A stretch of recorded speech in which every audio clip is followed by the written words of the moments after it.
I just got done going through how heights and weights aren't necessarily accurate anyways. What does Tom and McComb do? Mike, love you, buddy. Michigan fan. Harbaugh's a goof, but heights and weights are not accurate at all. Did we not just cover that?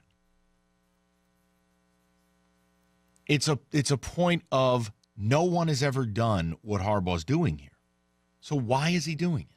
That's all I'm asking. No one's arguing heights and weights are accurate. It's not like if Brian Monet lost 40 pounds, they'd list him at 270. It's not like if a guy's 5'8", they're not going to list him at 5'10".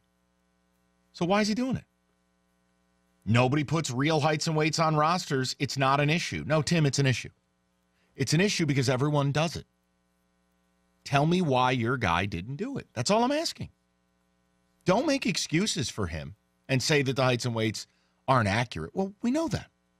So why wouldn't you release him anyways? It's just a list of inaccurate numbers, right? Like any silly thing you can write in, I can make it look even sillier by not just doing it.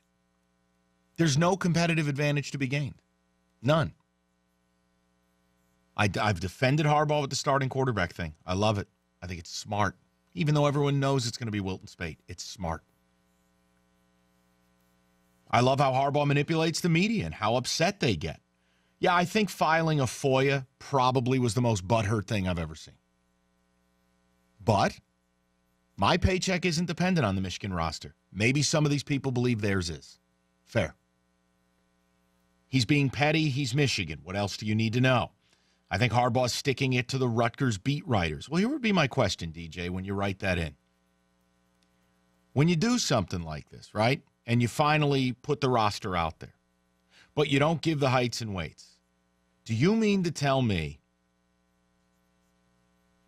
it's solely about some NewJersey.com writer who FOIA'd the roster, and you feel such a need as a guy who makes $8 million a year or whatever it is that you got to get over on this guy that bad? That's not what a normal happy person does. That's just not. You say whatever you want. That's crazy if that's why he did it. Some meaningless writer covering a meaningless program.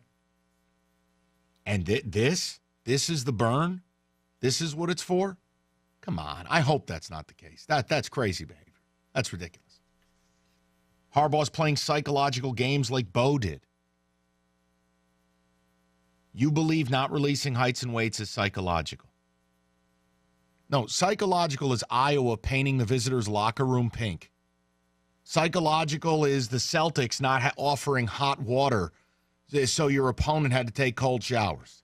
Psychological is a big speech before a game or a metaphor or putting this big block of wood in the middle of the locker room and you chop wood or you roll a boulder at practice. Those are psychological things.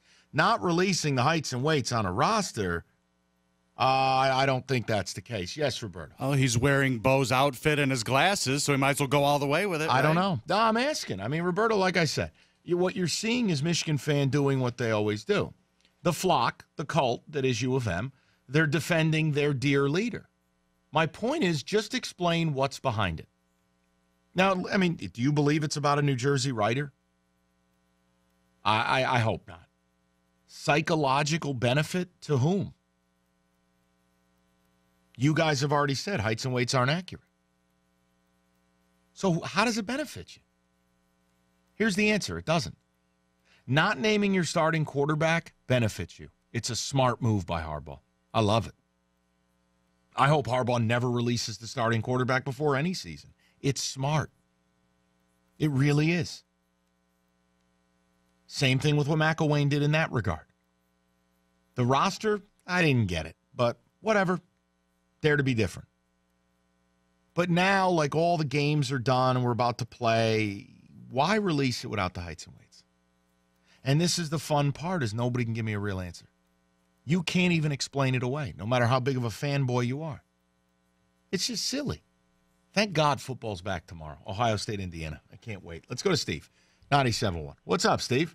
How's it going? Thanks for having me on. Sure. Thanks for the call. What do you got? I think he does it for this moment right here, to have Valenti Show having the first 15 minutes dedicated to him, to have other people like yourself in your profession talk about him. He seems like the type of guy who goes home and Googles himself at night. I mean, he's an egomaniac. The guy's not. Steve, look, I don't know. I mean, I think he's done a lot of smart things to put Michigan back in the limelight, things that are different, things that I don't necessarily want to do or want my coach to do, but I understood why he did it. But this is something where it's just so petty and so goofy, I can't really figure this out. You want to take your team to Rome and keep yourself in the news? I get it. You want to do the satellite camps and stick it to the SEC? Newsflash, I defended it. I thought it was smart. I've defended a lot of the things he's done. I don't have to like him to respect him and to defend him. But then he goes and does things like this that, to me, just cheapen a lot of the other stuff. You don't have to bury every issue, every day, every occurrence. You already won. You didn't give anybody the roster. You didn't announce your starter. You won. And guess what? You're smart to not give anybody your quarterback. But then to release it with no heights and weights, it's like, what are you doing?